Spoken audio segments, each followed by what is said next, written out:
Jet tempur Hawk TNI AU pernah pergoki F-18 Hornet Australia menyusup ke ruang udara nasional. Hampir saja dijatuhkan. Pesawat ini melaksanakan tiga jenis pelanggaran. Pelanggaran yang pertama dia memasuki restricted area, di mana ini sudah kita publish secara internasional bahwa di area ini masih merupakan wilayah yang restricted. Artinya restricted itu adalah daerah yang tidak boleh dilewati. Kalaupun dia harus dilewati, dia harus memiliki izin. Bahkan kalau pesawat itu memiliki izin, tetap dia tidak boleh memasuki wilayah. Wilayah udara teritorial Indonesia dapat terus diperkuat.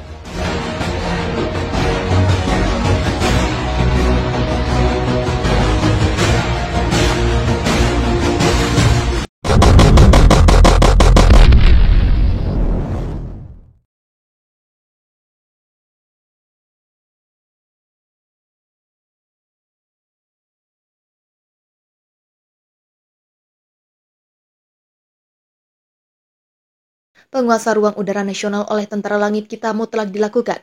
Sebab jika lengah sedikit saja maka bisa berakibat adanya penerbangan hitam alias black flight. TNI AU memergoki pesawat Australia menyusup ke ruang udara Indonesia, kemudian terjadi gesekan di udara. Lanut EI Tari Kupang sebagai pangkalan udara depan yang berbatasan dengan wilayah udara Australia melaksanakan kegiatan seperti biasa. Secara periodik, para pilot tempur TNI AU melaksanakan patroli udara. Patroli ini bisa disebut patroli tempur Combat Air Patrol.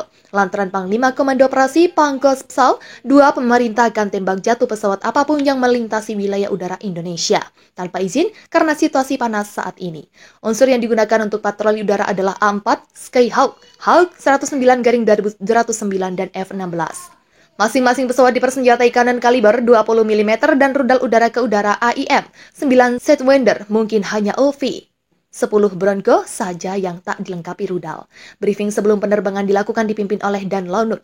Dalam flight plan ditentukan bahwa pimpinan taktis dipegang oleh Kapten PNB Azhar Aditama dengan Wingman Mayor PNB Henry Avandi dan Letu PNB Anton Mengko. Kapten Azhar menunggangi jet tempur Hawk 209 TT 1207 berkursi tunggal, sedangkan Mayor Henry dan Letu Anton menggunakan Hawk 109 TL 0501 yang berkursi tandem. Pukul 8.45 waktu Indonesia Tengah, semua sudah siap. Kedua Hawk pun take off dan melesat ke udara. Dalam hitungan menit kedua, jet tempur buatan Inggris itu pun sudah pada ketinggian 10.000 kaki. Keduanya terbang dalam formasi sejajar. Kedua Hawk mengarah terbang ke tenggara 225 derajat menuju batas Flight Information Region, Darwin, Australia. Patroli tempur di perbatasan ruang udara Indonesia, Australia pun dimulai. Saat mendekati Fair, Kapten Azhar menghubungi satuan radar Satrat 251 Kupang yang mengoperasikan radar Ground Control Interceptions. Mayor Haposan sebagai komandan Satrat 251 kemudian memberikan laporan situasi ruang udara sekitar sesuai pantauan radar. Laporan awal ruang udara sekitar aman terkendal hingga kedua Hawk melesat terbang menuju Pulau Roti, 80 mil dari Lanut EI Tari. Tapi dalam hitungan detik keadaan mulai berubah gawat. Mayor Haposan melaporkan kepada Kapten Azhar ada 2 pesawat tak dikenal. Black Flight melewati batas Fair, Darwin, pada ketinggian 8.000 kaki dengan kecepatan 160 knot. Awalnya Kapten Azhar dan 2 wingman-nya mengira kedua objek itu adalah helikopter. Jarak antar kedua Hawk TNI AU dengan pesawat penyusup itu 97 mil. Namun kedua pesawat penyusup tersebut mulai bermanuver mencurigakan dan Kapten Azhar dengan dipandu Satrat 251 mendekati sasaran yang diberi sandi X. Ketika kedua Hawk melaju cepat di kedua penyusup, radar Hawk terkena jamming pengacauan radar oleh kedua pesawat penyusup itu. Hal ini menyiratkan bahwa kedua penyusup sedang menyampaikan pesan tantangan kepada kedua Hawk. Setelah jarak sudah sangat dekat dengan kedua pesawat penyusup sekitar 10 mil, Kapten Azhar secara spontan mengaktifkan panel Air Combat Maneuver untuk siap-siap bertempur. Otomatis dengan aktifnya ACM-2 rudal AIM 9 Sidewinder juga ikut aktif untuk memangsa musuh. Kedua pesawat penyusup rupanya tahu bahwa Hawk TNI AU sudah siap menembak mereka. Keduanya lantas menanjak tajam ke atas ketinggian 30.000 kaki dengan kecepatan 670 knot. Itu merupakan manuver menghindar sekaligus persiapan menyerang Hawk TNI AU. Baru sekarang Kapten Azhar dan koleganya menyadari sasaran mereka bukan helikopter melainkan jet tempur. Kedua Hawk langsung mengejar jet penyusup itu dengan kecepatan penuh. Baik Hawk maupun jet tempur lawannya melakukan berbagai manuver tempur. Dogfight sudah dimulai. Posisi Hawk menguntungkan karena di belakang pesawat penyusup.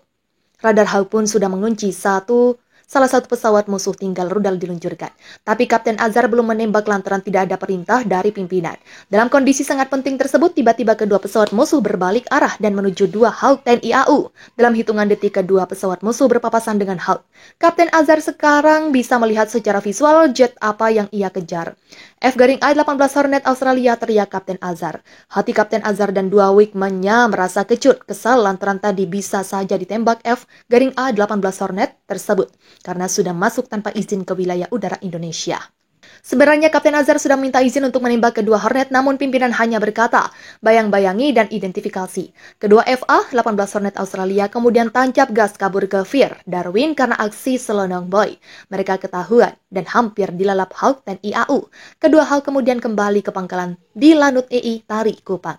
Misi patroli ini dianggap sukses karena berhasil mengusir Hornet Australia dari ruang udara Indonesia. Sejatinya Hawk 109-2209 TNI AU bukan lawan sepadan bagi jet tempur barat berat F-A-18 Hornet, karena Hawk adalah pesawat jet kelas ringan.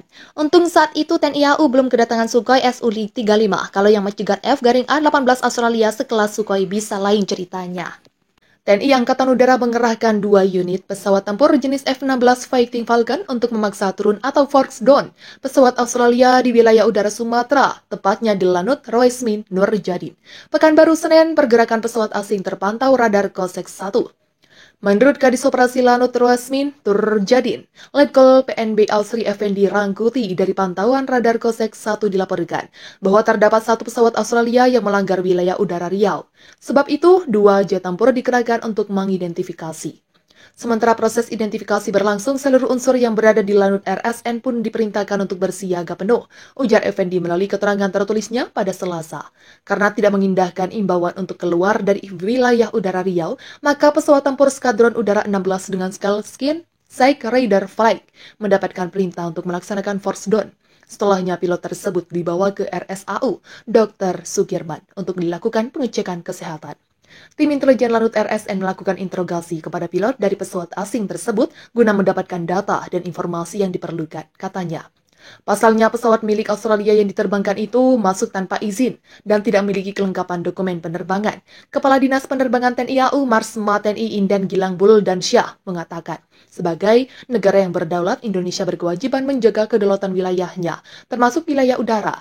Tugas-tugas tersebut diperankan TNI AU dengan melaksanakan patroli dan pengawasan wilayah udara yurisdiksi nasional, baik menggunakan radar Hanut maupun pesawat tempur sergap. Apa yang terjadi di Lanut Hang Nadiem Batam menunjukkan tingginya kesiapsiagaan TNI AU dalam menjaga setiap jengkal wilayah udara nasional.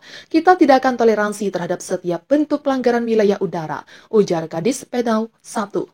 Menurutnya, kronologis kejadian bermula dari terdeteksinya satu pesawat melanggar wilayah udara RI oleh Satrat 213 Tanjung Pinang. Setelah melaporkan hal tersebut ke Komando Atas, TNI AU menyiagakan satu flight F-16 di Lanut Roismin Nurjadin, Pekanbaru untuk melaksanakan intersepsi. Namun intersepsi tidak jadi dilakukan dengan pertimbangan kru pesawat mentaati instruksi dan petunjuk Koseks IKN yang disampaikan melalui MCC Cengkareng agar pesawat kembali ke Australia. Mempertimbangkan keterbatasan bahan bakar pesawat, maka atas perintah Pangkop Sutnas, MCC mengarahkan pesawat tersebut mendarat di Lanut Hang Nadiem Batam. Pada saat mendarat di Lanut Hang Nadiem Batam, mobil VCP Lanut Hang Nadiem dan mobil AMC bandara langsung memandu pesawat menuju apron. Setelah ingin pesawat dimatikan, KKP bandara melaksanakan pengecekan kesehatan pilot dan kru, termasuk persyaratan COVID-19. Selanjutnya dilakukan pemeriksaan dokumen-dokumen penerbangan oleh staf Intel TNI AU dan Satpol Mau, dan pemeriksaan paspor oleh imigrasi bandara tuturnya.